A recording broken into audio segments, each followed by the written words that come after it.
Hello and welcome to Everyday Linux User. In today's video, can you play Roblox using Linux?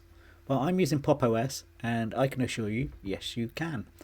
If you go to the Cosmic Store and click on search and search for Sober. Sober allows you to play Roblox on Linux. Now it's not officially affiliated with Roblox in any way, but when you are signed in to the real Roblox and you can play all the games, as I will show you now. So to run it, you just have to type Sober, and you can see I'm already signed in, but when you first get there, it'll ask you to sign in, and it will take you to the Roblox page to authenticate, but other than that, you're in and you are able to play games. So for instance, today I've been playing Bomb Chip, and I've also been playing UPD Blind Shot, and I'll play you out with that in the next couple of minutes.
But as you can see, it is possible to play Roblox games using Pop! OS and Linux. Now Pop! OS makes it especially easy because the store's good and it's set up for gaming quite well. That's the end of the video, not much to it. If you like it, give it a thumbs up, hit the subscribe button. I'll see you next time on Everyday Linux User.